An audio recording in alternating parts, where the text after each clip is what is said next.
If we click on the gallery icon and we enter in box and search, we'll come up with a lot of these designs that Diana has posted. She has posted thousands of wonderful cutting files in our gallery. They're free for everybody who's purchased Make the Cut.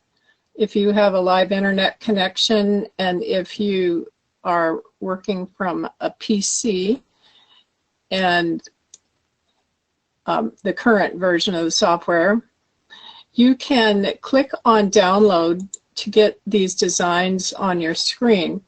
Now, Diana does her work in other software, so when she posts it, she posts it in a format where you can use the layers as you want. If you look on the right side of the screen, you can see layers. So I'll just close this.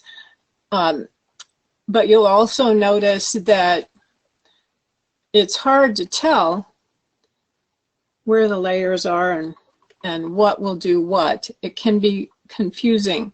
So what I do is I will hide the score layers first, leaving all of the cut lines showing. Then I'll select all the cut lines and join them. And that puts the holes in them. I'll add a little color to it so that I can see those holes a little bit better. Now I can see a little bit better. To make it even more clear to me, I go to the virtual mat and I select contrast. Now I can really see the project as it's been designed. I still have the score lines hidden. Now I can do what Brian did and click on the magnifying glass to see a cut preview. Pretty much looks the same. Then I can see the negative pieces that would be on your mat after you remove the pieces you want to use. But I don't generally have to use that if I'm on a contrast mat and if I join all the cut lines. So you don't want to join the score lines, because if you do, everything will turn to zigzag. Also, you won't see those score lines if they are below the cutting lines. And oftentimes, you see that they're just black because Diana didn't add any color. She wanted to let you add your own color. Well, I want the score lines on top, but I also want to see the design. So to do that, I click on this figure 8 in the upper left corner, click on the second tool, Node Editing, and I'll just click on one of these lines, right click because I bent it, want to convert to line, then right click on the corner and break node. That now takes away all the color out of the score lines. It allows me to see the score lines on top of the cutting lines, and now I know what's going to happen. I have all of my cut layer lines on one layer and all my score lines on another. I can even change the name to cut lines. And then I can hit the trash can to get rid of empty layers. So I just have 2 layers, cut lines and score lines. If I want to do it in 2 passes, then I can do it. Now when I get these designs from Diana from the MTC gallery, I like to edit them before I send them to my computer. But this is black, I can't see it too well. This is the base design. I can change that color here, and you notice again that I've got a black line. I can change the color to the same color so it all looks the same, and I don't really have to break that line if I don't want to, because there's no inside design. I can select all and join them if I don't want some of these pieces to move around, and then I can hide that layer and select all of my score lines and join them so they stay together.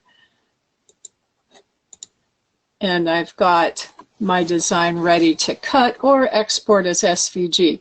I particularly like to do this before exporting it so that my designs are very well prepared and ready to cut, especially when I'm using the Force and the C3 software, because I have labeled my layers, my score line. I've grouped them all into the fewest necessary layers. Now there's another one here, the lid insert. Might change that to a very light color. That the lid insert might be plastic or it might be a contrasting color. I can copy this, Control-C, and go back to the lid and see what it will look like if it's going to go behind this box lid. So Control-Shift-V pastes that, and again, if I send it to the top layer, I'll move the layer to the bottom, then I can just move it under that window so that I can see that color here. So I kind of like to get the effect of the color that I plan to use, and I like to put those lid inserts on the same file so that when I go to cut these, I know exactly. I might call this acetate if I'm going to cut it out of clear acetate, or if I'm going to cut it out of something else. So there's the box and the lid insert. So you can leave them all on one page if you want, or you can leave them on several pages and save your file.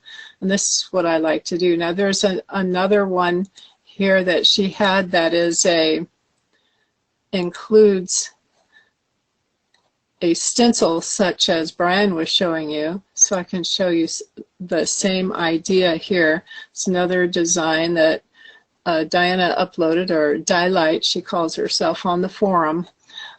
What I want to do is hide my score lines, and I want to hide this little frame that is an overlay, and I want to select everything that is to be cut out and join it.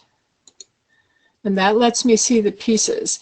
It turns out white because the piece that was on top was white. I'm going to color it maybe a dark purple here and change it to my contrast screen so that I can see what the colors are.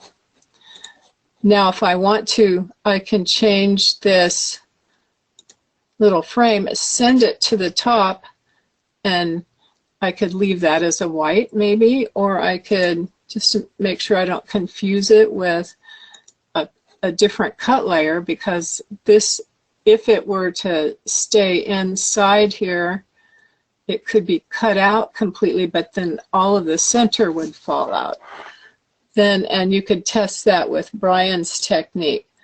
These score lines would need to go on top, but again, they're filled with color. So again, I click my editing arrow, just click on the corner, right click and break node, and then I get rid of that. So now everything that is white is going to be cut out. This purple piece is going to be an overlay, light purple, and then the dark purple will be all the cutting lines. So I like to join all those cutting lines together, double click on the name of the layer, change it to cut, and maybe I'll just call this overlay, so I know it's a different color and the score lines are already labeled that way. And I will get rid of this empty layer here, all empty layers. So I just have two layers now, cut and overlay. Then I can use it as is, or I can export it as SVG and know that everything's going to be nice and orderly. I can see where all the cut lines are going to be, and I can see through them just as you would if you were to click on the preview. Now here we have the negative pieces, but it doesn't discriminate about this one piece that we use as an overlay. I can hide that overlay since it's going to be cut out of a different color. And then you can see these will be what's cut out, and these will be the leftover pieces. So it doesn't leave anything to your imagination if you have a tough imagination like I do.